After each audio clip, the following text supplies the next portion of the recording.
Rizky memasang kamera tersembunyi di seluruh rumah. Ia yakin pengasuh baru itu, sama seperti yang sebelumnya, pada akhirnya akan terbukti sebagai penipu, tetapi rekaman itu menunjukkan sesuatu yang sama sekali berbeda. Putranya yang berusia 3 tahun melakukan sesuatu yang tidak pernah ia bayangkan dan hal itu menghancurkannya di dalam. Rizky Darmawan berusia 30 tahun dan memiliki segala yang bisa dibeli dengan uang. Rumah 3 lantai di Kebayoran Baru, mobil-mobil Eropa mewah, rekening bank musik yang bertambah setiap bulannya, tetapi tidak ada kekayaan yang bisa mengembalikan apa yang hilang 8 bulan lalu. Kedamaian yang lenyap ketika istrinya, Alia, meninggal dalam sebuah kecelakaan. Kini ia hanya tinggal bersama Bima, putranya yang berusia 3 tahun, seorang anak dengan mata besar yang semakin hari semakin mirip ibunya. Dan kemiripan itu adalah belati yang menancap di hati Rizky setiap pagi. "Saya butuh pengasuh lagi," katanya kepada asistennya 2 hari lalu. Ia adalah yang ke-13 dalam 8 bulan. Rizky selalu menemukan alasan untuk memecat mereka. Mereka datang terlambat, menggunakan, tidak mengikuti instruksi, atau hanya sesuatu dalam diri mereka yang tidak membuatnya percaya. Kenyataannya lebih rumit. Ia tidak tahan melihat wanita lain merawat putranya. Setiap pelukan yang diberikan pengasuh kepada Bima menghancurkannya, karena pelukan itu seharusnya datang dari Alia. Tetapi Alia sudah tiada, dan Bima membutuhkan seseorang. Pagi itu, hari Senin, Rizky menuruni tangga sambil membetulkan dasinya. Keheningan menyambutnya seperti biasa. Dulu ada tawa, musik, kehidupan. Sekarang hanya gema. "Pak Rizky." Bi Ijah, asisten rumah tangga, muncul sambil mengeringkan tangan. Bima sudah sarapan. Musik. Dia di kamarnya sedang bermain. "Sendirian?" Rizky mengerutkan kening. "Ya Pak. Seperti yang Bapak minta. Tidak ada televisi, tidak ada tablet, hanya mainannya." Rizky mengangguk, mengabaikan rasa tidak nyaman kecil di perutnya. "Lebih baik begitu. Bima harus belajar mandiri sejak dini. Dunia tidak bersahabat dengan yang lemah." "Jam berapa pengasuh baru datang?" "Jam 10, Pak. Namanya Siti Nuraini." Rizky melirik jam tangannya. Ia punya 40 menit sebelum berangkat ke kantor. Waktu yang cukup untuk menetapkan aturan. Sejak awal, musik, ia naik ke kamar Bima. Putranya sedang duduk di karpet, dikelilingi balok, merakit sesuatu yang tampak seperti menara. "Selamat pagi, Bima." Anak itu mendongak. Mata coklatnya yang besar, persis seperti mata Alia, menatapnya dengan hati-hati. "Selamat pagi, Papa." Rizky duduk di tepi tempat tidur, tidak di lantai di sampingnya. Hari ini ada pengasuh baru yang datang. Namanya Siti. Bima musik mengangguk perlahan. Ia sudah terbiasa. Pengasuh datang dan pergi seperti musim. "Papa minta, musik, kamu bersikap baik." "Aku selalu bersikap baik, Papa. Dan itu benar. Bima adalah anak yang tenang. Hampir terlalu tenang untuk musik usianya yang 3 tahun. Ia tidak pernah mengamuk, tidak menangis, tidak meminta apa-apa." Kadang-kadang Rizky bertanya-tanya apakah itu normal. "Musik. Papa tahu nak, kamu anak yang baik."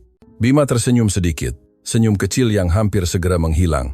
Rizky ingin mengatakan lebih banyak, memeluknya, bertanya bagaimana perasaannya, apakah ia merindukan mamanya. Tetapi kata-kata itu tersangkut seperti biasa. "Papa berangkat. Sampai ketemu malam nanti. Dadah, Papa." Dan begitu saja, Rizky keluar dari kamar, menutup pintu di belakangnya, dan bersandar di dinding koridor, menarik napas dalam-dalam. Mengapa sesulit ini? Mengapa setiap interaksi dengan putranya terasa seperti berjalan di atas pecahan kaca? Ia menuruni tangga dan baru saja akan keluar ketika bel pintu berbunyi. Pukul 9.30, setengah jam lebih awal. Rizky membuka pintu dengan kening berkerut. Ketidaktepatan waktu adalah kesalahan serius, tetapi datang terlalu musik cepat juga menunjukkan kurangnya rasa hormat terhadap waktunya. Di depannya berdiri seorang wanita berusia sekitar 29 tahun. Rambut musik coklat diikat rapi, tanpa riasan berlebihan, mengenakan celana jeans bersih dan kemeja putih. Ia membawa ransel usang. "Selamat pagi, saya Siti Nuraini." Suaranya lembut tapi tegas. Ia menatap langsung ke mata tanpa menunduk. "Anda datang lebih awal. Janjiannya jam 10. Saya tahu. Mohon maaf. Bus kota musik datang lebih cepat dari yang diperkirakan, dan saya memilih menunggu di sini daripada berputar-putar di lingkungan ini." Setidaknya ia jujur. Rizky membuka pintu sepenuhnya. "Musik, silakan masuk." Siti masuk melihat sekeliling dengan rasa ingin tahu yang tertahan. Musik. Tidak ada kekaguman di wajahnya melihat rumah mewah itu. Tidak ada intimidasi, hanya musik pengamatan yang tenang. Duduk. Rizky menunjuk sofa. Ia duduk di seberang Siti. Anda membawa referensi? Ya, Pak. Siti mengeluarkan map. Rizky memeriksa dokumen-dokumen itu. 3 keluarga, musik, komentar yang baik. 1 surat menyebutkan 2 tahun merawat anak kecil. Mengapa Anda berhenti dari pekerjaan itu? 2 tahun adalah waktu yang lama. Keluarga itu pindah ke luar negeri. Mereka menawarkan saya ikut. Tetapi saya punya tanggung jawab di sini yang musik tidak bisa saya tinggalkan.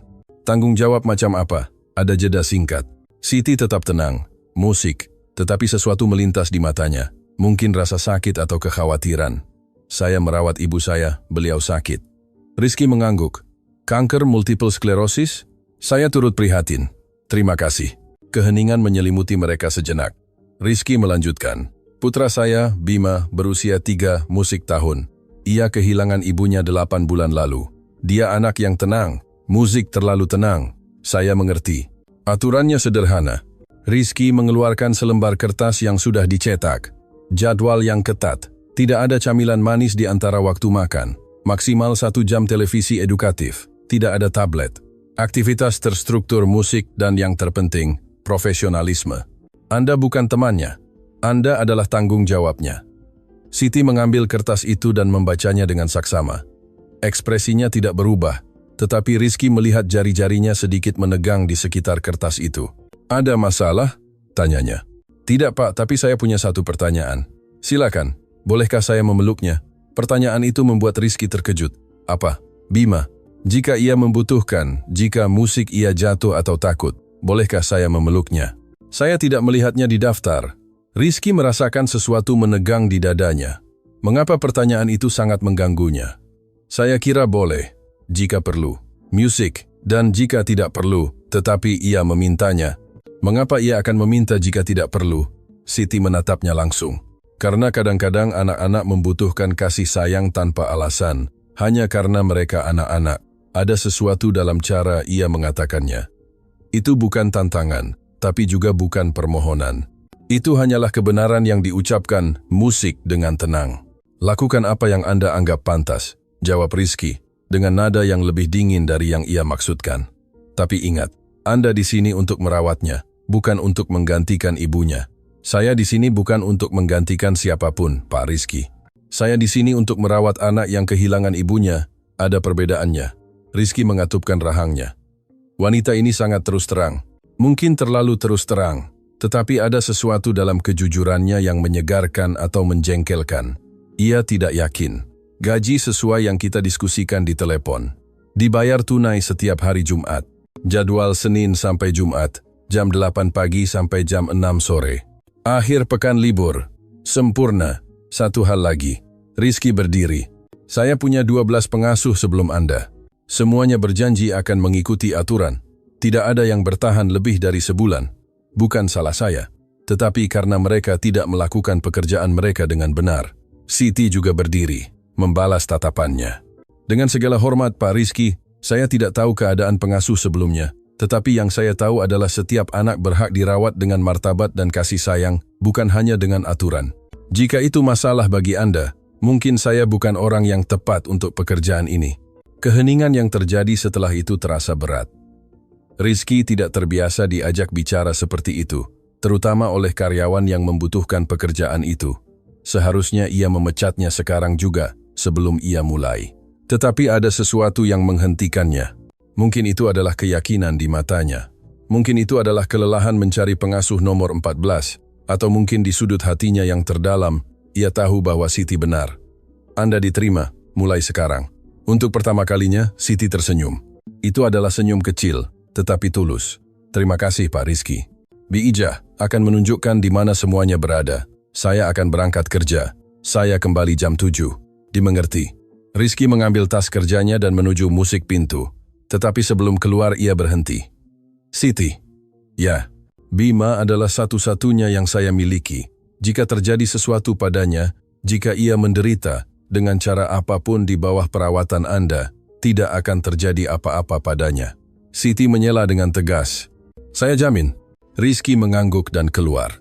Di dalam mobil menuju kantor, ia tidak bisa mengusir bayangan Siti dari kepalanya. Ada sesuatu dalam dirinya yang berbeda dari yang lain.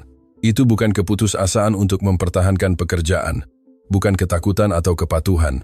Musik itu adalah kepercayaan diri, seolah-olah ia tahu persis apa yang musik ia lakukan dan tidak membutuhkan persetujuannya untuk melakukannya dengan baik.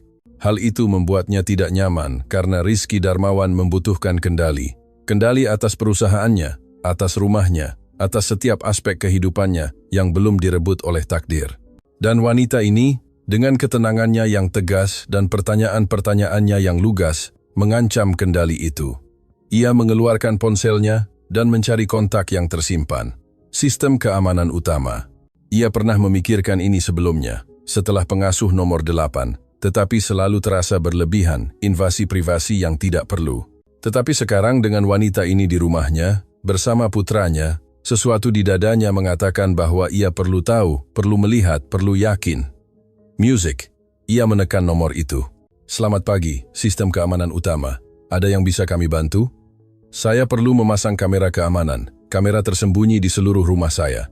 Tentu saja, Pak. Kapan Anda ingin kami datang? Rizky melihat jam tangannya.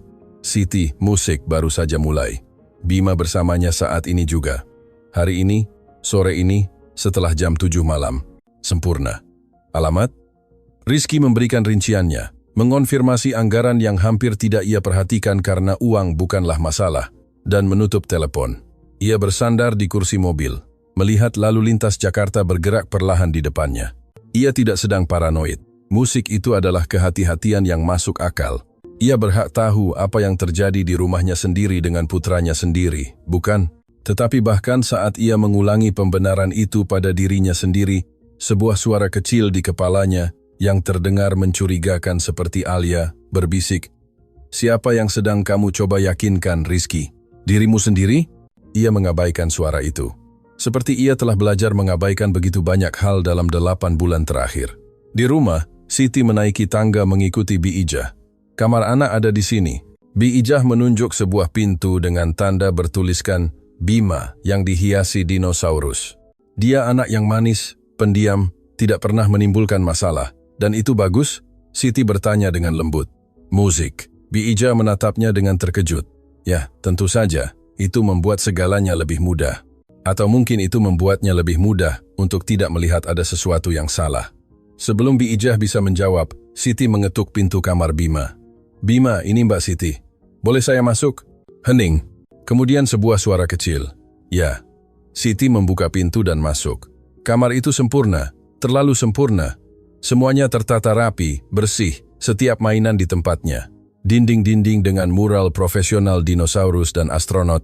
Tempat tidur kanopi yang tampak seperti dari majalah. Rak penuh buku yang diurutkan berdasarkan ukuran.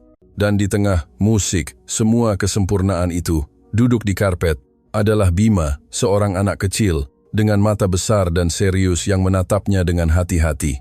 "Halo Bima." Siti berlutut setinggi anak itu tanpa terlalu mendekat. "Senang bertemu denganmu, saya Mbak Siti dan saya akan menjagamu." Anak itu mengangguk, tetapi tidak mengatakan apa-apa. "Kamu sedang membangun apa?" "Menara. Terlihat sangat tinggi." "Untuk apa?"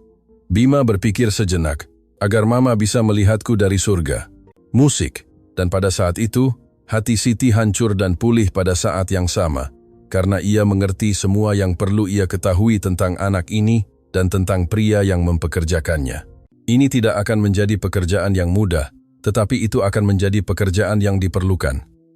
Para teknisi tiba pukul 7.30. Musik. Rizky menunggu mereka dengan gugup. "Selamat malam, Pak Rizky." 3 pria berseragam biru dan kotak-kotak peralatan. Masuk cepat dan diam-diam. "Anak saya tidur di atas." "Dimengerti. Di mana Anda ingin kameranya?" "Di mana-mana." Rizky menunjukkan denah yang ditandai dengan lingkaran merah. "Ruang tamu, dapur, taman, ruang bermain, koridor, cakupan total, kamar anak." Rizky ragu-ragu. Melintasi batas itu terasa salah, tetapi ia memikirkan Bima tentang segala sesuatu yang mungkin terjadi tanpa ia ketahui. Musik juga sangat tersembunyi. 2 jam kemudian, semuanya terpasang. Kamera-kamera kecil di detektor asap, jam dinding, sudut plafon yang tak terlihat. Teknisi menunjukkan sistem itu di laptopnya. Anda bisa melihat semuanya secara real time. Rekaman 30 hari. Music. Akses dari ponsel, tablet, perangkat apapun. Rizky mengamati 8 jendela kecil, ruang tamu kosong, dapur gelap, kamar Bima tempat putranya tidur, musik kendali mutlak. Mengapa ia merasakan beban di perutnya? Apakah ada audionya? Ya Pak, definisi tinggi, sempurna. Sekarang ia bisa mendengar setiap kata. Ketika para teknisi pergi, Rizky tetap menatap layar. Ia menuang whisky untuk dirinya sendiri. Ini demi keselamatannya, musik katanya pada ruangan kosong. Tetapi suara Alia berbisik, atau kamu takut dia akan melakukan apa yang tidak bisa kamu lakukan? Ia meminum whisky itu dan mematikan lampu. Keesokan paginya, Rizky terbangun pukul 6. Ia bermimpi Alia menatapnya dengan kekecewaan. Ia turun ke dapur dan membuka laptopnya. 8 jendela muncul. Pukul 7.30, Siti keluar dari kamarnya. Music. Ia melihatnya di koridor, bertelanjang kaki, mengenakan celana pendek dan kaos, rambut acak-acakan normal, manusiawi. 15 menit kemudian, music ia turun, sudah berpakaian. Ia memasuki dapur dan terkejut melihat Rizky. Selamat pagi Pak Rizky, saya tidak menyangka Bapak ada di sini. Musik. Ada pekerjaan yang harus diperiksa. Hening saat Siti mengeluarkan bahan-bahan. Jam berapa Bima bangun? Antara 8 dan 8.30. Saya bisa membuatkannya sarapan untuk membangun rutinitas. Rizky mengangguk, mengamatinya bergerak di dapur percaya diri tetapi penuh hormat. Saya pergi, ia mengumumkan sambil menutup laptop. Saya kembali jam 7. Di mobil ia segera membuka aplikasi. Siti ada di sana, sedang memasak, bersenandung. Sepanjang pagi di sela-sela rapat, ia memeriksa kamera setiap 15 menit, seperti kecanduan. Pukul 8.20 ia melihat Siti naik. Ia beralih ke kamera kamar tepat ketika Siti masuk. Bima sudah bangun, memeluk dinosaurus hijaunya. Selamat pagi Bima. Suara Siti terdengar hangat melalui audio. Tidur nyenyak? Anak itu mengangguk tanpa berkata apa-apa. Lapar? Saya menyiapkan telur orak-arik. Kamu suka? Bima akhirnya berbicara. Mamaku membuatnya dengan keju. Rizky menegang. Itu dia. Siti akan mengatakan sesuatu yang tidak pantas. Ia akan meminimalkan rasa sakit Bima atau, lebih buruk lagi, mencoba menggantikan Alia, tetapi apa yang Siti katakan mengejutkannya. Tahukah kamu? Saya tidak tahu bagaimana mamamu membuatnya, tetapi jika kamu memberitahuku, saya bisa mencoba musik membuatnya mirip. Bagaimana menurutmu? Bima menatapnya dengan mata besarnya yang musik hati-hati. Sungguh, kamu ahlinya. Saya hanya juru masak baru yang perlu belajar, musik. Untuk pertama kalinya, Rizky melihat putranya tersenyum. Hanya lengkungan kecil, tetapi nyata. Mama menaruh keju kuning dan mengaduknya banyak. Sempurna. Mau turun bersamaku dan membantuku? Boleh? Tentu saja, kamu bagian dari tim. Rizky mengamati mereka turun. Siti tidak menggendongnya atau memegang tangannya, ia hanya berjalan di sampingnya. Di dapur, ia mendudukkan Bima di kursi tinggi. Baiklah bos, katakan apa yang harus saya lakukan. Bima dengan keseriusan memberikan instruksi. Lebih banyak, Mama menaruh banyak. Kamu cerewet, Siti bercanda. Kamu mengingatkanku pada adikku. Musik. Kamu punya adik. Dulu, dia sudah besar. Sekarang usianya 17. Dan mamamu? Senyum Siti berubah melankolis. Rizky menaikkan musik volumenya. Mama saya sakit, itu sebabnya saya bekerja untuk membantu beliau. Apakah dia tidak akan meninggal seperti mamaku? Pertanyaan lugas dan brutal dalam kepolosannya membuat Rizky menahan napas. Siti berlutut di depan Bima, menatap matanya. Saya tidak tahu sayang. Musik. Semoga tidak, tetapi beliau sakit keras. Dan kamu sedih. Kadang-kadang, tetapi saya juga bersyukur untuk setiap hari yang saya miliki bersama beliau, karena waktu bersama, meskipun sulit, adalah hadiah. Aku merindukan mama setiap hari. Saya tahu sayang, musik dan tidak apa-apa merindukannya. Kamu tidak perlu menyembunyikannya. Papa bilang aku harus kuat, dan kamu kuat. Tetapi kuat bukan berarti tidak merindukan. Itu berarti terus maju meskipun sakit. Itu berarti mengizinkan dirimu merasakan semua yang perlu kamu rasakan. Musik Bima terdiam, berpikir. Matanya berkaca-kaca dengan air mata yang tidak tumpah. Bolehkah aku memelukmu? Rizky melihat Siti menelan ludah, terharu. Tentu saja. Dan putranya, anak yang hampir tidak pernah membiarkan siapapun menyentuhnya selama berbulan-bulan, menerjang ke dalam pelukan wanita yang baru dikenalnya ini. Ia memeluknya erat seolah-olah Siti adalah pelampung di tengah lautan. Rizky harus menutup ponselnya. Musik tangannya gemetar. Ia tidak bisa terus menonton karena apa yang ia lihat bukanlah manipulasi, bukan pengasuh yang mencoba memenangkan anak dengan janji palsu. Music, itu adalah koneksi tulus. Dua orang yang memahami rasa sakit satu sama lain, yang mengenali diri mereka dalam penderitaan bersama. Dan Rizky, yang bersembunyi musik di balik kamera dan layar, mengamati dari bayang-bayang, adalah satu-satunya yang masih benar-benar sendirian, satu-satunya musik yang menolak untuk merasakan. Sisa hari itu terasa kabur. Rizky mencoba berkonsentrasi, tetapi terus kembali ke ponselnya. Ia melihat mereka di taman mengejar kupu-kupu, makan siang bersama saat Siti bercerita. Selama tidur siang, Siti membacakan buku untuknya dan tetap di sana, membelai rambutnya sampai ia tertidur lelap. Setiap adegan membuktikan bahwa Siti bukanlah masalahnya, Rizky lah masalahnya. Pukul 6, Rizky kembali. Ia mendengar tawa dari ruang tamu. Ia menemukan Siti dan Bima sedang membangun benteng dari bantal. "Papa," Bima berlari ke arahnya dengan antusias. "Musik, lihat, besar sekali, itu kastil. Aku rajanya dan Tante Siti adalah naga yang melindungiku." Siti berdiri. "Kami bersihkan sebelum makan malam. Tidak usah buru-buru. Mau masuk ke kastil, Papa?" Bima memegang tangannya. Koneksi fisik yang sudah lama tidak mereka miliki, sehingga Rizky membeku. "Papa ada pekerjaan yang harus dilakukan," katanya. "Music." Cahaya di mata Bima sedikit meredup.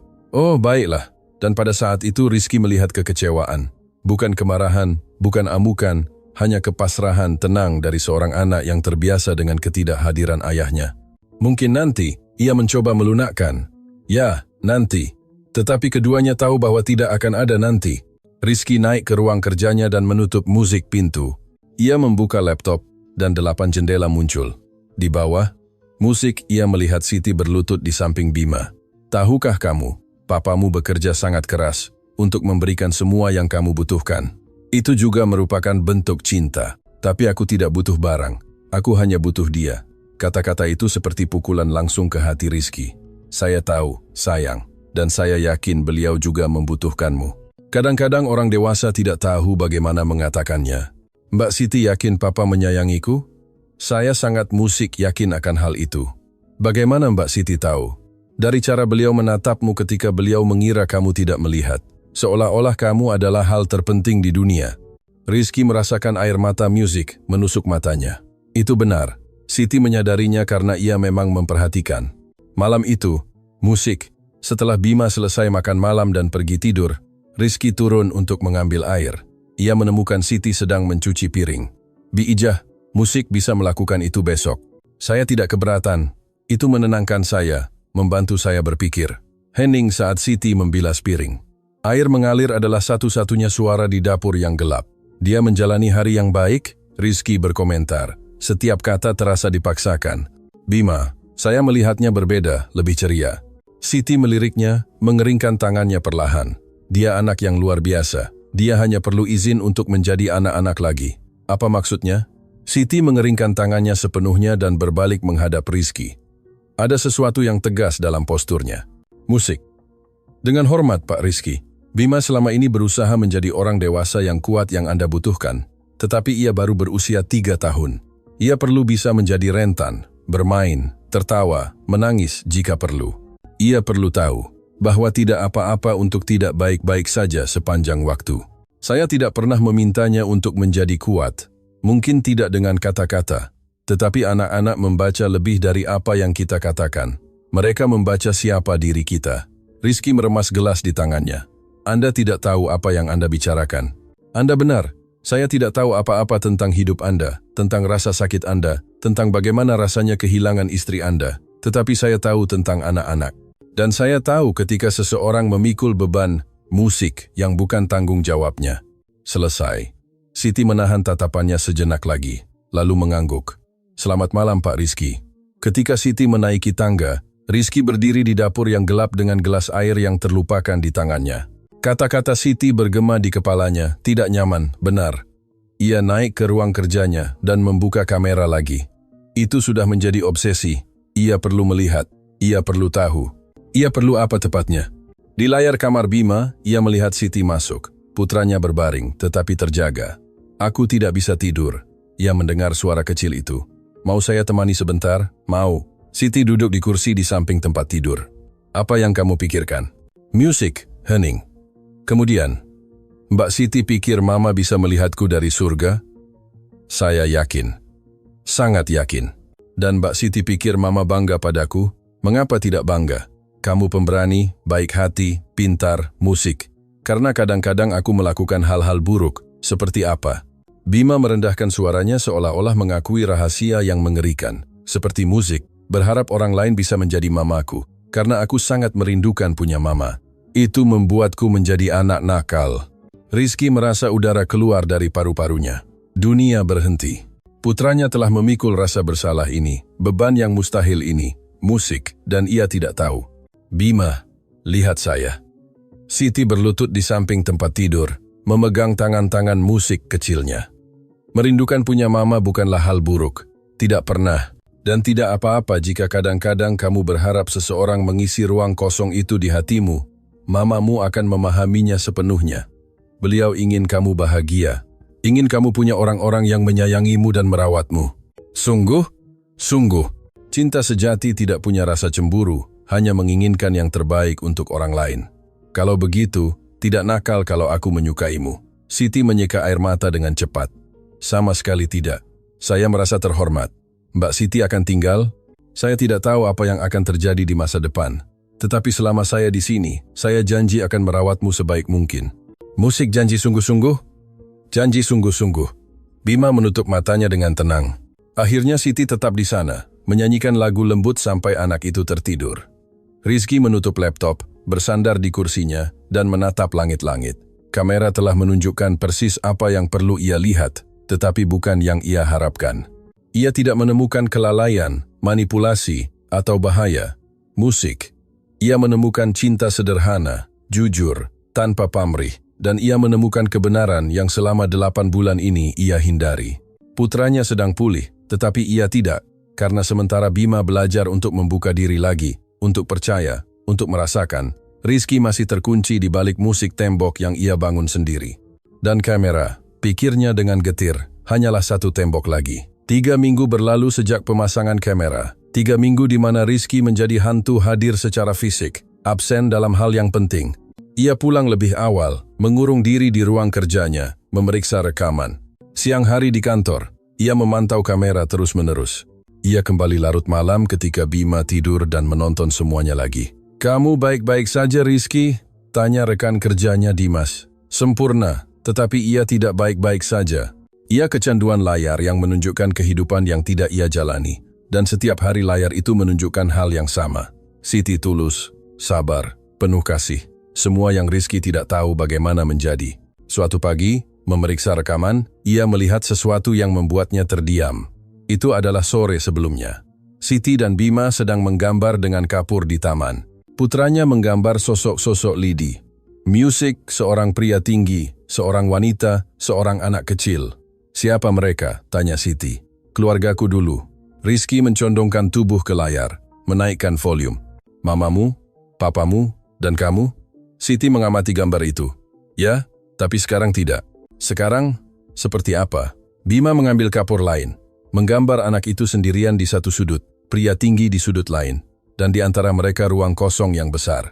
Begini, katanya dengan sederhana, hati Rizky hancur berkeping-keping. Mengapa mereka begitu jauh? Siti bertanya dengan lembut. Karena papa tidak mau dekat. Kurasa aku mengingatkan dia pada mama, dan itu membuatnya sedih. Dia mengatakan itu padamu?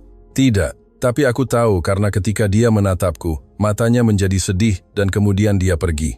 Siti duduk di lantai di sampingnya. Tahukah musik kamu apa yang saya pikirkan? Apa? Saya pikir papamu sangat menyayangimu, sampai-sampai beliau takut. Takut apa? Takut kehilanganmu, seperti beliau kehilangan mamamu. Kadang-kadang, ketika orang sangat takut, mereka menjauh dari apa yang paling mereka sayangi. Bukan karena mereka tidak peduli, tetapi karena mereka musik terlalu peduli. Bima memikirkan itu. Tapi itu tidak masuk akal. Jika dia menyayangiku, mengapa dia tidak bersamaku? Karena rasa takut tidak selalu masuk akal. Musik, sayang. Rasa takut membuat kita melakukan hal-hal yang menyakitkan. Bahkan ketika kita tidak ingin menyakiti. Mbak Siti takut sepanjang waktu? Takut apa? Takut kehilangan mamaku? Takut tidak cukup baik untukmu?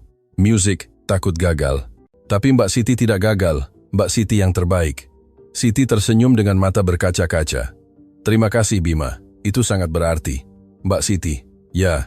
Mbak Siti pikir suatu hari papaku akan berhenti takut? Saya harap begitu, karena beliau pantas bahagia. Dan kamu pantas punya papa yang hadir tidak hanya di rumah, tetapi di sini. Ia menyentuh dada Bima di atas hatinya, di tempat yang benar-benar penting. Rizky menjeda rekaman itu, kata-kata putranya menghantuinya. Aku mengingatkan dia pada mama. Itu yang dipikirkan Bima, bahwa ia menjauh karena putranya mengingatkannya pada Alia. Musik, ya, Bima mengingatkannya pada Alia, tetapi ia menjauh karena setiap kali ia menatap putranya, ia melihat kegagalannya sendiri, ketakutannya untuk mencintai dan kehilangan segalanya lagi. Ia menutup laptop dan turun ke dapur. Saat itu pukul 6 pagi. Tetapi ia mendengar teriakan dari lantai atas. Ia berlari naik. Itu berasal dari kamar Bima. Ia membuka pintu dengan tiba-tiba dan menemukan putranya duduk di tempat tidur, menangis dengan spray berantakan. Mimpi buruk, Bima. Anak itu menatapnya dengan mata besar, penuh ketakutan. Papa. Untuk pertama kalinya dalam musik berbulan-bulan, Rizky tidak berpikir, tidak menghitung, tidak menjauh. Ia hanya melintasi kamar dan memeluk putranya. Bima memeluknya erat seolah-olah ia adalah orang terakhir di dunia. Tersedu-sedu di dadanya. Papa di sini nak. Aku mimpi buruk. Aku mimpi papa juga pergi, meninggalkan aku sendirian. Papa tidak akan pergi, papa janji. Sungguh. Ia mendengar langkah kaki. Siti muncul di pintu, khawatir. Saya dengar teriakan. Tidak apa-apa, mimpi buruk. Siti mengangguk. Ada sesuatu dalam tatapannya. Pengertian, harapan. Apa ada yang kalian butuhkan? Rizky memeluk putranya sampai ia tertidur. Ketika ia membaringkannya, Bima terlihat begitu kecil 3 tahun dan musik begitu banyak yang hilang. Maafkan papa, bisik Rizky sambil membelai rambut Bima. Maafkan papa karena tidak ada di sini. Maafkan papa karena begitu takut. Ia keluar dari kamar dan menemukan Siti di koridor. Musik Siti bersandar di dinding, menunggu. Terima kasih, kata Rizky. Untuk apa? Untuk tidak masuk, untuk membiarkan kami memiliki momen itu. Itu bukan tempat saya, itu tempat Anda. Keheningan di antara mereka, kali ini berbeda, tidak terlalu tegang. Boleh saya bertanya sesuatu? Siti akhirnya berbicara. Silakan. Mengapa Anda mempekerjakan pengasuh jika Anda akan menjaga jarak? Mengapa tidak hanya bersama dia? Rizky merasakan sikap defensif muncul, tetapi ia menelannya. Wanita ini pantas mendapatkan kejujuran, karena saya tidak tahu caranya. Alia adalah ahlinya dalam menjadi seorang ibu. Saya hanya pencari nafkah, yang bekerja, yang membayar tagihan, dan sekarang dia tidak ada dan Bima membutuhkan saya. Tetapi saya tidak tahu harus berbuat apa. Saya tidak tahu bagaimana menjadi apa yang musik dia butuhkan. Tahukah Anda apa yang dia butuhkan? Apa? Anda. Hanya itu. Dia tidak butuh kesempurnaan. Musik, dia butuh kehadiran. Saya baru saja hadir, dan saya bahkan tidak tahu apakah saya melakukannya dengan benar. Anda memeluknya ketika dia takut. Hanya itu musik yang dia butuhkan, dan Anda melakukannya dengan benar. Rizky merasakan sesuatu melonggar di dadanya. Bagaimana Anda membuatnya terdengar begitu sederhana? Karena itu sederhana. Cinta itu tidak rumit. Kita yang musik merumitkannya dengan ketakutan kita. 2 minggu lagi berlalu. Rizky masih memeriksa kamera, tetapi ada sesuatu yang berubah. Ia tidak lagi mencari kelalaian. Sekarang ia mencari untuk belajar, dan perlahan-lahan ia mulai berubah. Ia pulang musik lebih awal, makan malam bersama Bima, membacakan cerita untuknya. Suaranya kaku, tetapi Bima menatapnya seolah-olah Rizky adalah hadiah terbaik. Suatu sore, memeriksa rekaman, ia melihat percakapan yang membuatnya berhenti. Bima membantu Siti melipat pakaian bersih. Aktivitas sederhana, domestik. Mbak Siti, boleh aku tanya sesuatu? Boleh sayang. Mengapa Mbak Siti begitu baik padaku? Siti berhenti melipat dan menatapnya. Mengapa saya tidak baik padamu? Karena pengasuh yang lain baik di awal, tapi setelah itu mereka lelah. Mereka bilang aku terlalu pendiam, terlalu serius, terlalu membosankan. Rizky merasakan amarah muncul. Orang macam apa yang mengatakan itu pada anak berusia 3 tahun? Musik Bima, lihat saya. Siti berlutut di depannya. Kamu tidak membosankan. Kamu reflektif, observatif, pintar, musik, dan menjadi pendiam bukanlah hal buruk. Itu berarti ketika kamu berbicara, Kata-katamu musik memiliki bobot. Mbak Siti sungguh berpikir begitu. Sungguh, tahukah kamu apa lagi yang saya pikirkan? Apa? Bahwa siapapun yang tidak melihat betapa istimewanya dirimu tidak pantas berada di dekatmu. Bima tersenyum. Senyum kecil yang lebih sering muncul akhir-akhir ini. Mbak Siti, ya, aku sayang Mbak Siti. Rizky melihat Siti terdiam, matanya berkaca-kaca dengan air mata yang ia coba tahan. Saya juga sayang kamu sayang, banyak sekali. Dan kemudian Bima menanyakan sesuatu yang membuat dunia Rizky berhenti. Boleh Mbak Siti jadi mama baruku? Keheningan dalam rekaman itu memekakkan telinga. Siti menutup matanya, menarik napas dalam-dalam. Ketika ia membukanya, ada rasa sakit dan cinta bercampur dalam ekspresinya. Bima, sayangku, saya tidak bisa menjadi mamamu. Musik, tidak ada yang bisa menggantikan mamamu. Beliau unik dan istimewa dan akan selalu menjadi mamamu. Tapi dia tidak di sini. Saya tahu, dan itu sangat sulit. Tetapi saya bisa menjadi seseorang yang musik menyayangimu. Seseorang yang merawatmu, seseorang yang akan selalu ada untukmu selama saya bisa. Musik, itu boleh? Bima berpikir sejenak. Dan kalau aku memanggilmu seperti aku memanggil nenekku, Tante Siti? Siti tersenyum melalui air mata. Tante Siti, musik, saya suka. Kalau begitu, Tante Siti dan Tante Siti sayang aku. Saya sayang kamu dengan sepenuh musik hati saya. Rizky menjeda rekaman itu. Ponselnya bergetar. Pesan dari asistennya tentang rapat mendesak ia mengabaikannya. Untuk pertama kalinya dalam berminggu-minggu, musik ia mematikan ponsel sepenuhnya. Ia menutup laptop dan menuruni tangga. Saat itu sore hari Jumat. Ia mendengar tawa di taman. Ia keluar dan menemukan Siti sedang mendorong Bima di ayunan. Lebih tinggi Tante Siti, lebih tinggi. Kamu yakin? Ya. Rizky mendekat. Keduanya melihatnya dan tawa berhenti seolah kehadirannya secara otomatis memadamkan kegembiraan.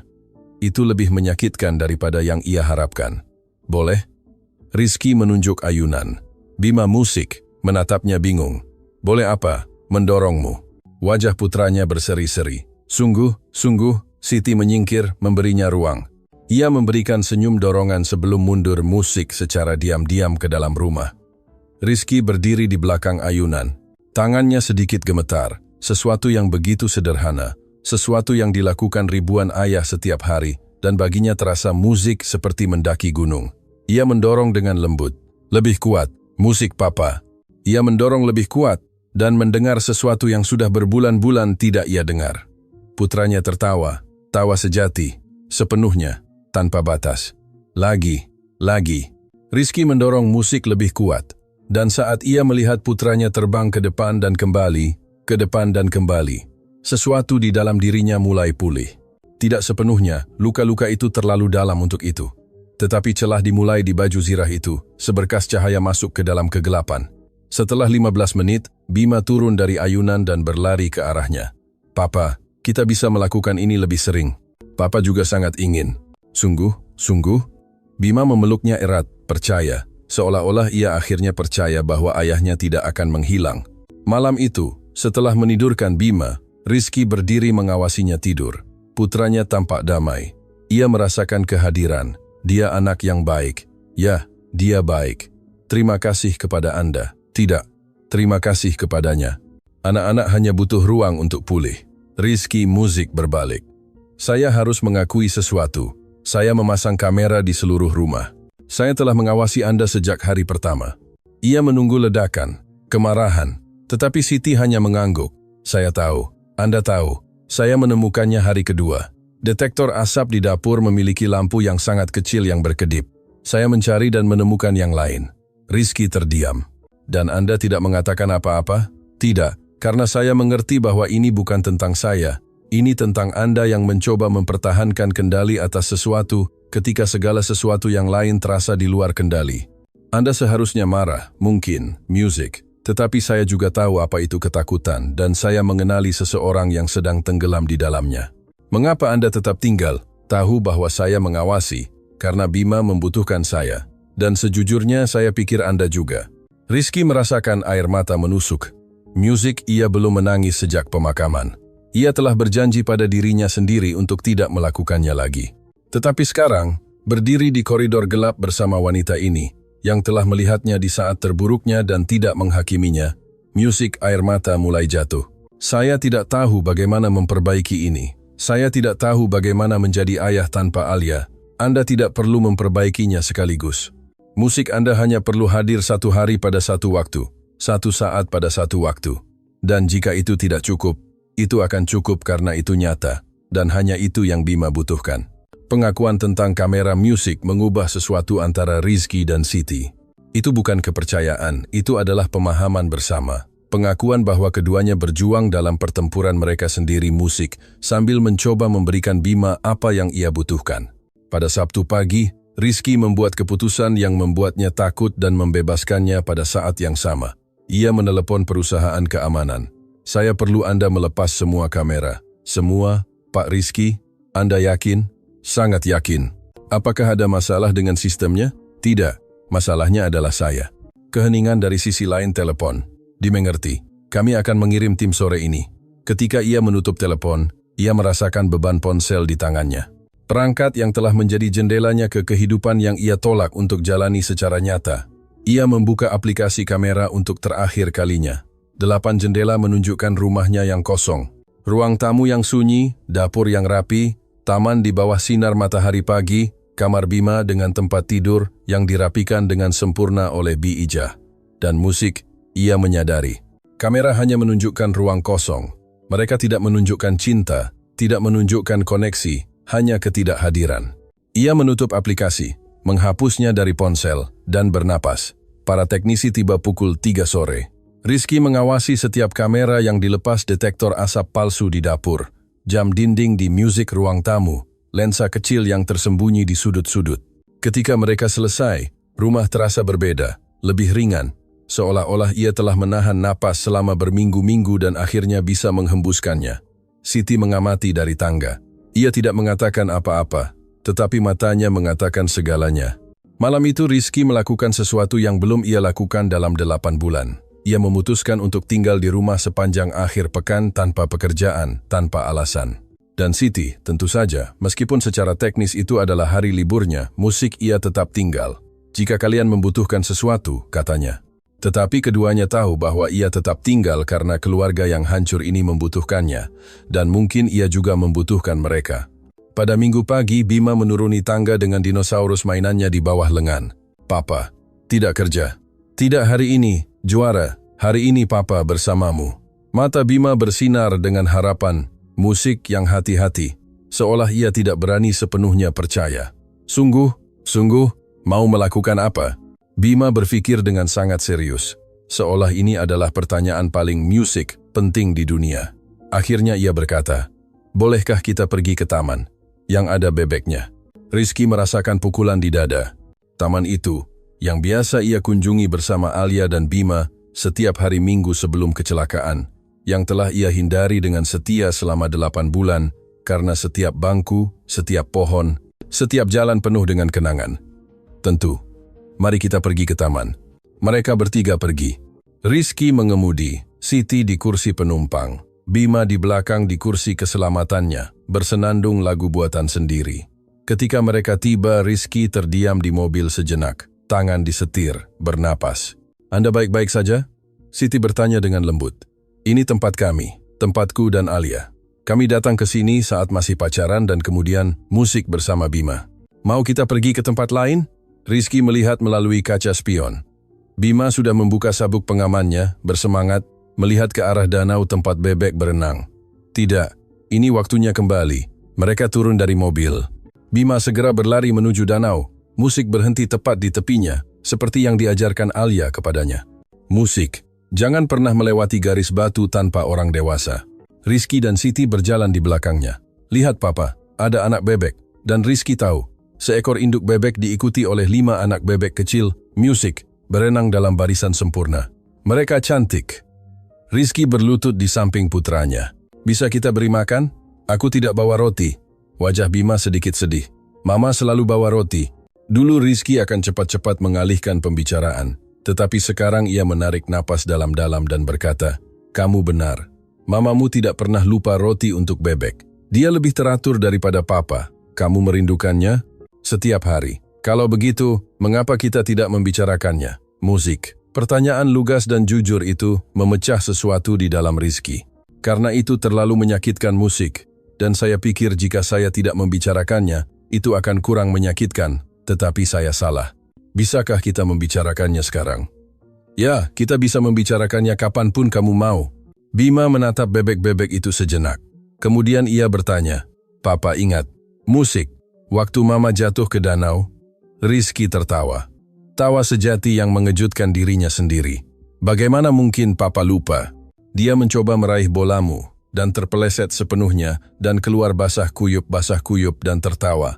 Mamamu selalu menertawakan dirinya sendiri. Aku juga ingat itu. Bima tersenyum.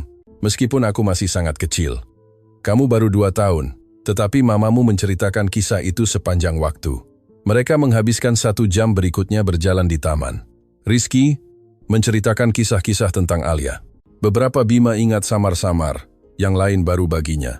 Dan dengan setiap cerita, sesuatu di dalam Rizky musik mulai terlepas. Rasa sakit itu masih ada. Mungkin akan selalu ada, tetapi itu bukan lagi rasa sakit yang melumpuhkannya.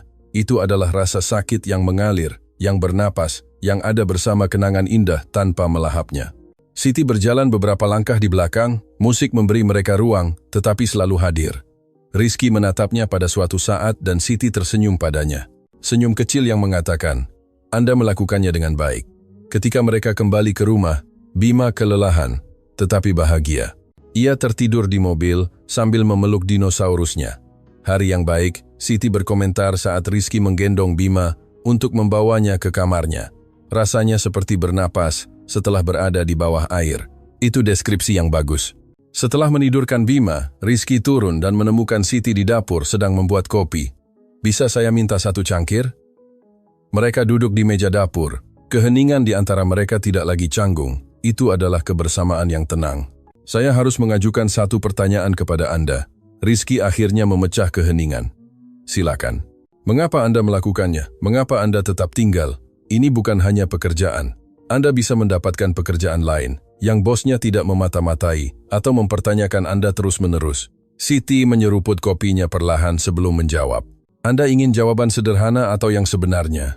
Yang sebenarnya. Karena saya melihat pada Bima sesuatu dari diri saya ketika saya masih kecil.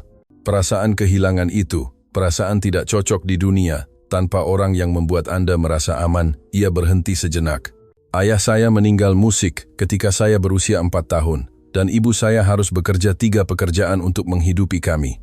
Beliau ada secara fisik, tetapi secara emosional beliau absen karena rasa sakit menghabisinya, dan itu membantu saya memahami. Itu membantu saya memahami bahwa orang dewasa juga hancur, dan kadang-kadang mereka butuh waktu untuk belajar menyatukan diri lagi. Dan ibu Anda menyatukan diri lagi? Ekspresi Siti menggelap. Pada akhirnya, tetapi itu membutuhkan waktu bertahun-tahun. Dan pada saat beliau siap untuk hadir, saya sudah dewasa. Kami kehilangan tahun-tahun itu. Saya tidak ingin Anda dan Bima kehilangan milik kalian. Rizky merasakan sesuatu yang dalam kata-kata itu. Saya turut prihatin. Untuk ibu Anda, untuk Anda. Terima kasih. Tetapi itu juga mengajarkan saya sesuatu yang penting. Tidak pernah ada kata terlambat untuk memulai lagi. Ibu saya dan saya terhubung kembali ketika saya berusia 17. Dan sekarang, musik, bahkan dengan penyakitnya, kami memiliki hubungan yang indah, berbeda dari yang seharusnya, tetapi nyata. Berapa lama waktu yang tersisa untuknya? Siti menatap cangkirnya. Dokter, musik, mengatakan 6 bulan, 8 bulan lalu. Saya turut prihatin. Saya juga, tetapi saya bersyukur untuk setiap hari, dan saya mencoba untuk tidak menyia-nyiakan waktu yang kami miliki. Itu sebabnya Anda bekerja untuk membayar perawatannya. Terutama obat-obatan mahal, dan saya ingin musik beliau nyaman. Apakah Anda punya bantuan atau kerabat?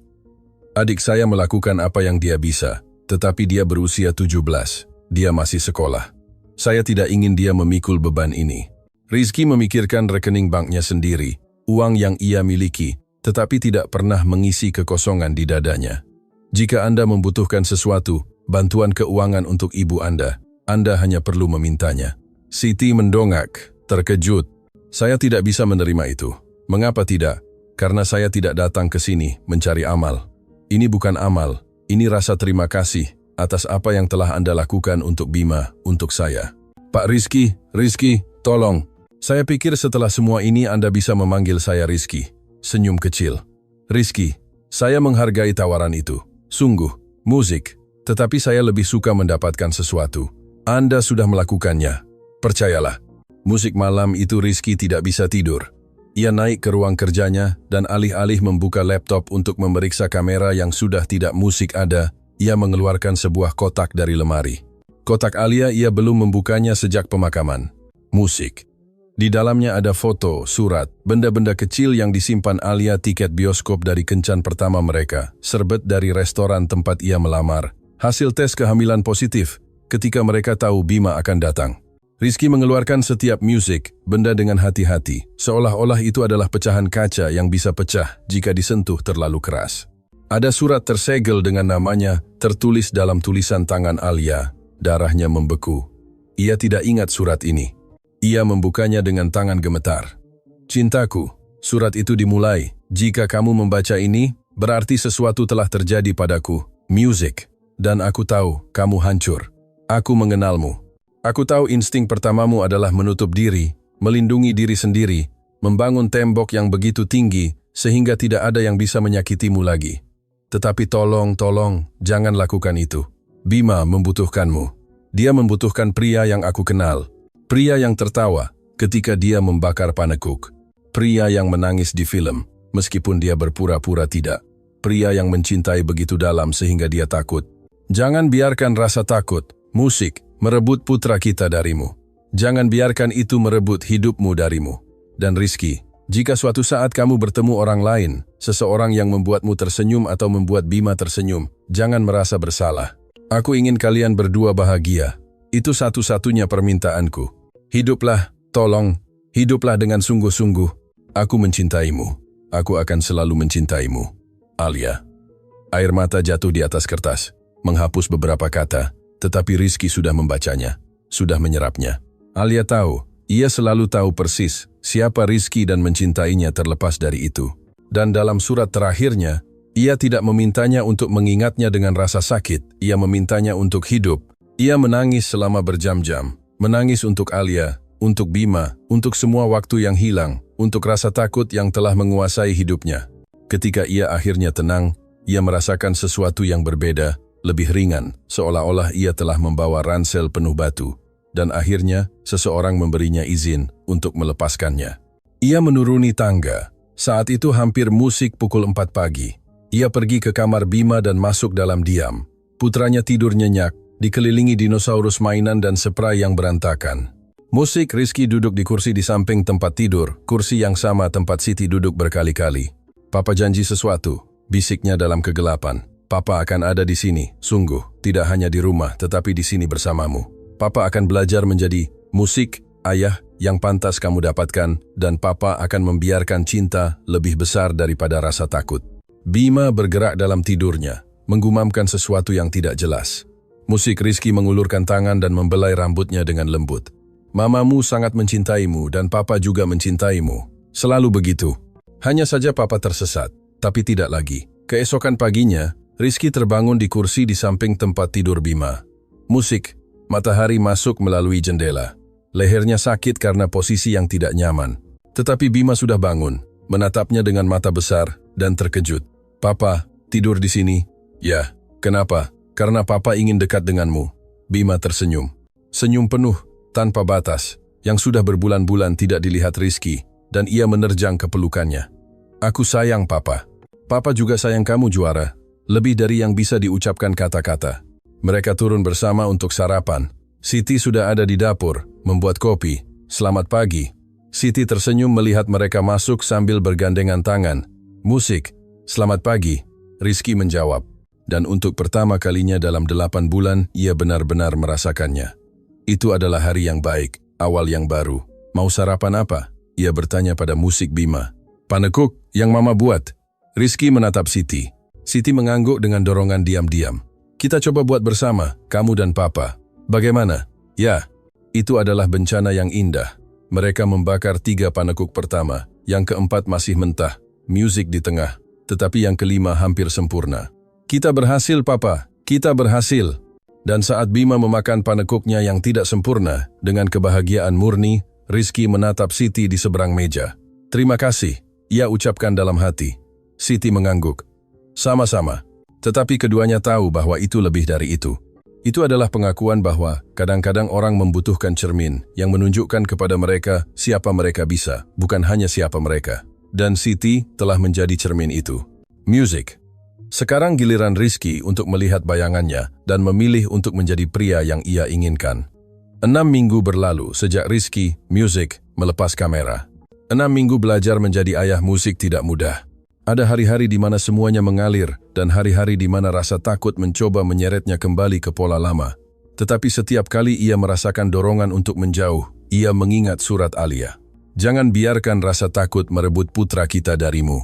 Suatu sore Jumat, Rizky pulang lebih awal.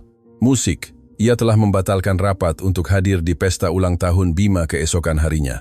Beberapa bulan yang lalu itu tidak terpikirkan. Sekarang ia mengerti bahwa musik pekerjaan akan ada besok. Masa kecil putranya tidak. Ia masuk ke rumah dan mendengar suara di ruang tamu. Siti membantu Bima dengan sesuatu. Ah, ya, bagus sekali. Sekarang lipat di sini. Terlihat bagus, Tante Siti. Terlihat sempurna. Rizky masuk dan menemukan putranya dikelilingi kertas warna-warni, gunting aman, dan lem. Ia sedang membuat sesuatu yang tampak seperti kartu. Papa, pulang cepat, Papa bilang begitu. Rizky berlutut di sampingnya. Kamu sedang membuat apa? Bima dengan cepat menutupi proyeknya dengan tangan. Ini kejutan, untuk besok. Ah, kalau begitu, Papa tidak boleh melihat. Tidak boleh, Papa harus menunggu sampai pestaku. Rizky tersenyum. Melihat putranya begitu bersemangat, begitu hidup, adalah hadiah yang tidak akan pernah ia anggap remeh. Malam itu saat Bima tidur, Rizky dan Siti melipat serbet untuk pesta. Anda gugup? Siti, ia bertanya. Untuk pesta, untuk segalanya. Pertama kali sejak Alia meninggal. Ya, tapi juga bersemangat. Anda akan tinggal besok? Anda ingin saya tinggal? Kami berdua ingin. Anda adalah bagian dari kami. Siti tersenyum. Tetapi ada kesedihan musik di matanya. Ada apa? Rizky bertanya. Tidak ada, hanya memikirkan Mama. Saya ingin beliau bisa bertemu Bima. Bagaimana keadaannya? Semakin lemah setiap hari. Dokter mengatakan mungkin sebulan, mungkin kurang. Anda menghabiskan cukup waktu dengannya. Semua yang saya bisa. Saya pergi setiap malam setelah menidurkan Bima. Adik saya tinggal di siang hari saat saya di sini. Rizky merasakan beban di dadanya. Siti, jika Anda perlu mengambil cuti, tidak. Berada di sini membantu saya. Melihat Bima tumbuh, melihat kalian terhubung kembali memberi saya harapan. Itu mengingatkan saya bahwa setelah kehilangan, hidup bisa terus berjalan, bisa indah lagi. Keesokan harinya rumah dipenuhi warna, balon, dan anak-anak. Rizky telah menyiapkan semuanya. Musik badut, pinyata dinosaurus, makanan berlimpah. Bima berseri-seri, berlari, tertawa tanpa henti. Papa, ayo main. Dan Rizky ikut, duduk bersama anak-anak, bermain peta umpet, terkena kue, musik, karena ia akhirnya mengerti hidup ada di saat-saat ini, dalam tawa putranya, dalam kehadiran penuh. Ketika tiba waktunya untuk kue, semua orang bernyanyi. Bima meniup lilin musik dengan kuat, menutup mata untuk membuat permintaannya. Kamu minta apa? Tanya salah satu temannya. Tidak boleh kasih tahu, kalau dikasih tahu tidak terkabul. Setelah itu, saat para tamu pergi, Bima mencari proyek rahasianya, kartu yang telah ia buat dengan sangat hati-hati. Papa, tutup mata. Rizky menurut, merasakan antisipasi dalam suara putranya. Sekarang buka. Di tangannya Bima memegang kartu buatan tangan. Di sampulnya ia menggambar 3 sosok. Seorang pria tinggi, seorang anak, dan seorang wanita. Tetapi kali ini mereka tidak dipisahkan oleh ruang kosong. Mereka bersama, bergandengan tangan, dengan matahari kuning cerah di atas. Ini keluarga kita, Bima menjelaskan dengan bangga. Papa, aku, dan Tante Siti. Rizky merasakan benjolan di tenggorokannya. Ini indah, nak. Buka. Di dalamnya, dengan tulisan tangan anak berusia 4 tahun yang bengkok, tertulis, terima kasih sudah kembali, Papa. Aku sayang Papa. Air mata mengalir di wajah Rizky tanpa bisa ia hentikan. Papa sedih? Bima bertanya, khawatir. Tidak, juara, Papa bahagia. Sangat bahagia sampai hati Papa tidak muat di dada. Bima memeluknya erat. Aku juga senang.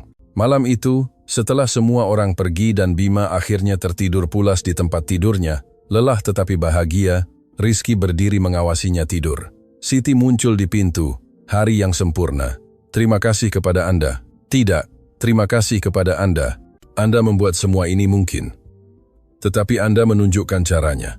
Saya tidak akan datang ketika saya datang. Tetapi saya datang dan Anda memiliki keberanian untuk berubah.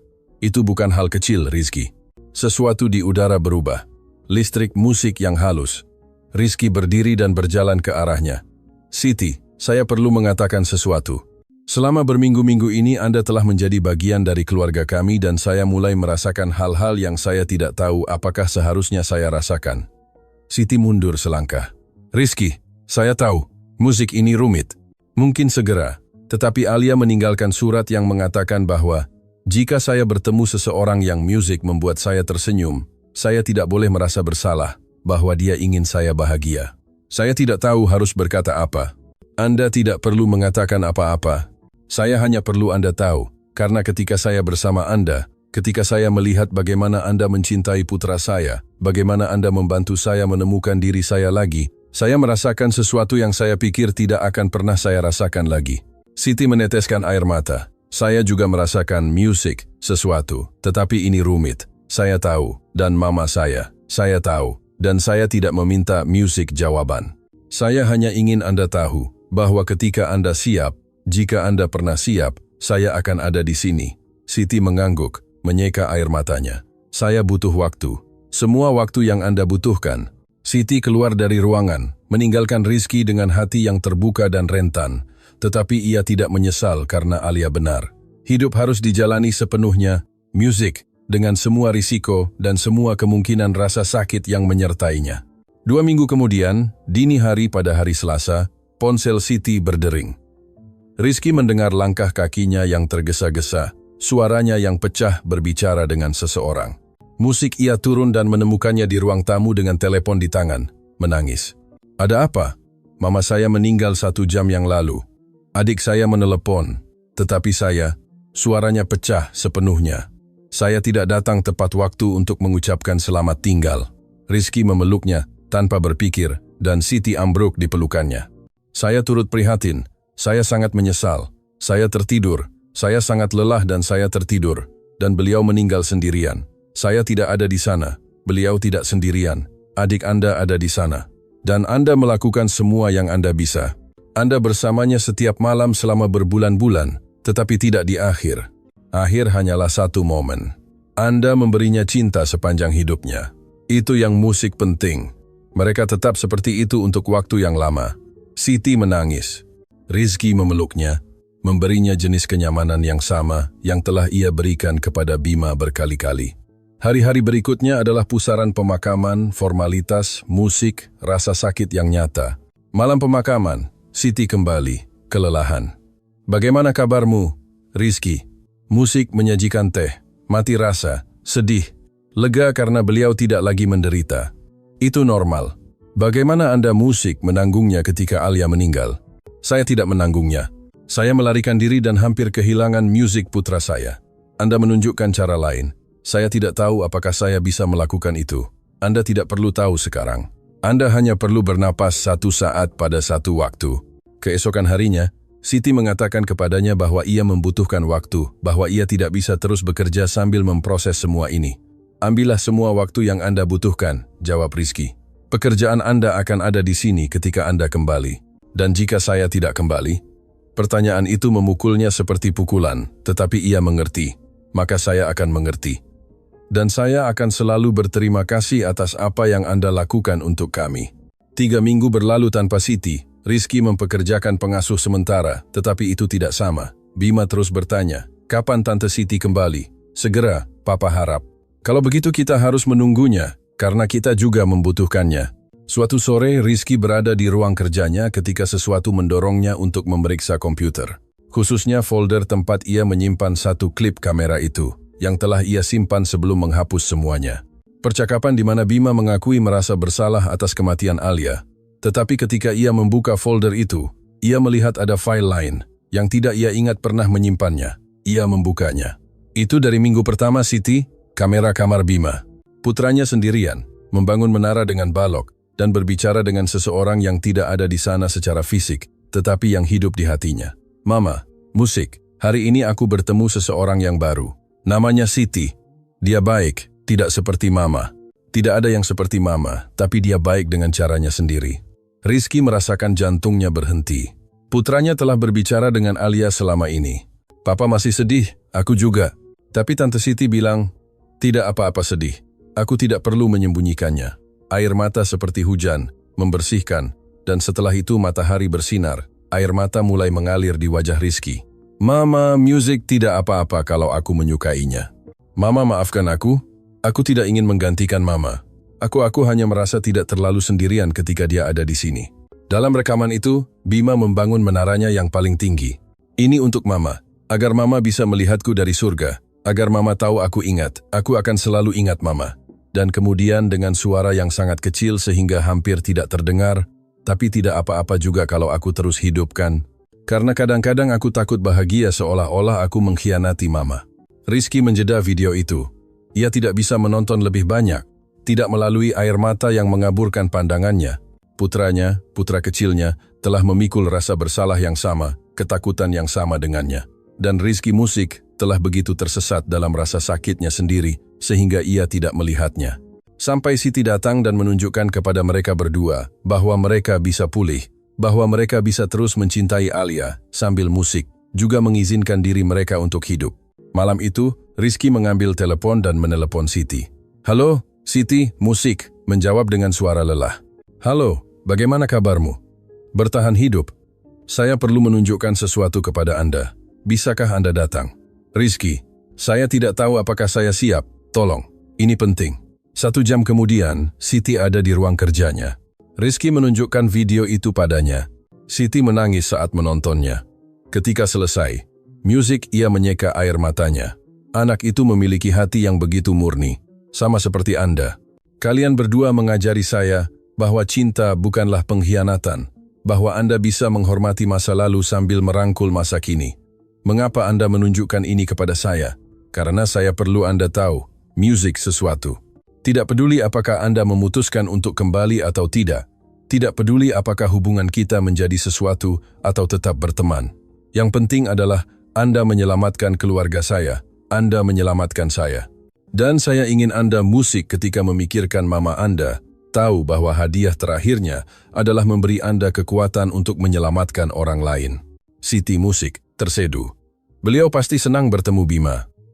Saya tahu, tetapi cintanya hidup melalui Anda, dan melalui Anda menyentuh musik, hidup kami dengan cara yang mendalam. Mereka terdiam sejenak. Kemudian Siti bertanya, apakah Bima sudah bangun?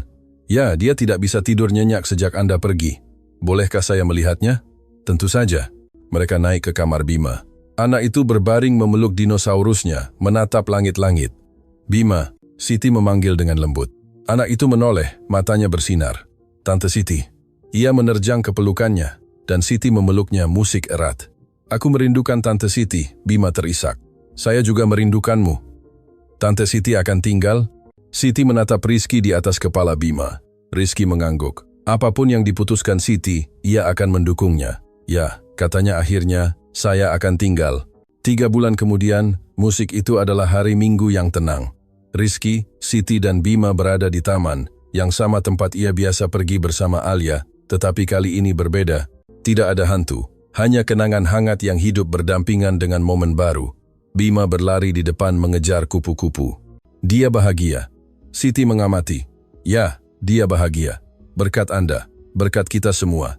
Ini bukan pekerjaan satu orang. Rizky memegang tangannya. Siti tidak menariknya. Tahukah Anda apa yang saya pelajari dari semua ini? Apa? Bahwa cinta tidak terbatas, tidak habis, tidak terbagi, hanya berlipat ganda. Mencintai seseorang yang baru tidak berarti kurang mencintai yang telah pergi. Itu berarti hati belajar untuk meluas. Alia bijaksana. Ia mengenal Anda dengan baik. Ia mengenal kami berdua dan saya pikir ia akan menyetujui ini apapun ini nantinya. Dan apa ini? Saya tidak tahu, tetapi saya ingin mengetahuinya bersama Anda. Tanpa tergesa-gesa, tanpa tekanan, hanya jujur, 1 hari pada 1 waktu. Siti tersenyum, senyum yang menerangi matanya yang masih diwarnai duka. Musik. Saya suka itu. Saya sangat suka. Bima kembali berlari dengan pipi merah karena aktivitas dan mata bersinar. Papa, Tante Siti, lihat, aku menemukan bulu biru. Ia memegangnya dengan kedua tangan seolah-olah itu adalah harta yang paling berharga dan musik rapuh di dunia. Cantik sekali. Siti berlutut untuk melihatnya lebih dekat. Musik ini dari Mama, kata Bima dengan yakin. Dia mengirimkannya kepadaku untuk mengatakan bahwa tidak apa-apa, bahwa dia senang kita bahagia. Rizky merasakan benjolan di tenggorokannya. Ia tidak tahu apakah bulu biru berasal dari surga atau hanya dari taman. Tetapi ia tahu putranya telah menemukan kedamaian dan hanya itu yang penting. Kamu benar, katanya sambil memeluk Bima. Mamamu ingin kita bahagia, dan kita bahagia. Kita bahagia. Rizky menatap putranya, menatap Siti, menatap langit biru dan awan putih dan pepohonan hijau. Ia melihat kehidupan yang hampir ia lewatkan. Ya juara, kita bahagia.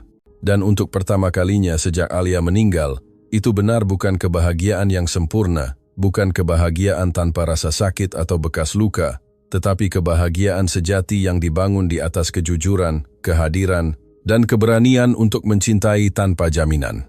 Kamera telah menunjukkan kebenaran kepadanya, tetapi kebenaran itu tidak terletak pada apa yang Siti lakukan atau tidak lakukan.